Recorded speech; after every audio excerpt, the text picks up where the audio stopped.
বন্ধুরা ভালো আছে সবাই। চলে এসেছি আজকে আরেকটা রান্না নিয়ে।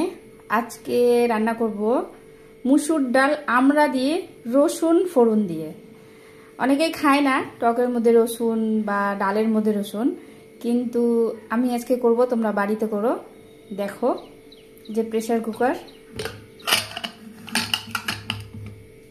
এই যে খুলে নিয়েছি প্রেসার কুকার। এই দেখো, এই যে আমরা দিয়ে লঙ্কা চিড়ে দিয়ে ডালটাকে সেদ্ধ করে নিয়েছি একটুখানি তেল দিয়ে, লবণ দিইনি, একেবারে দেব। যে কড়াই বসিয়ে দিয়েছি, গ্যাস জ্বালিয়ে দিলাম, কড়াই গরম হয়ে গেছে, তেল দিয়ে দিলাম।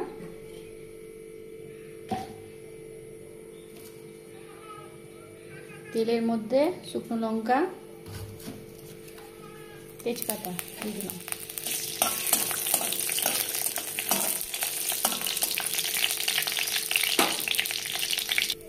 লঙ্কাটা হয়ে গেছে, এই যে এর মধ্যে দিয়ে দেবো অল্প পাঁচফোড়ন, জিরে আর সরষা ফোড়ন।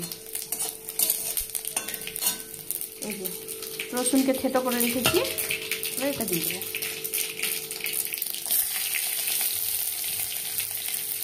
লাল হবে, রসুনটা লাল হয়ে গেছে। এবার দিয়ে দেবো তেলের মধ্যে হলুদ,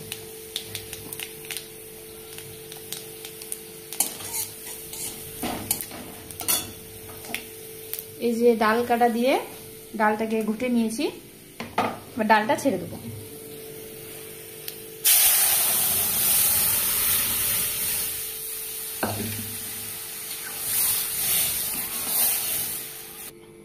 এবার দিয়ে দেবো ডালে লবণ পরিমাণ মতো।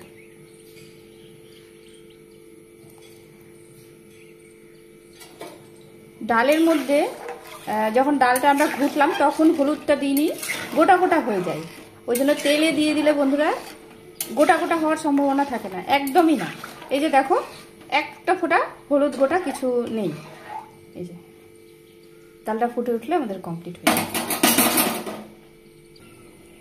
বন্ধুরা দেখো, আমরা দিয়ে মুসুর ডাল রসুন ফোড়ন দিয়ে কি সুন্দর ফুটছে, আমাদের ডাল হয়ে গেছে।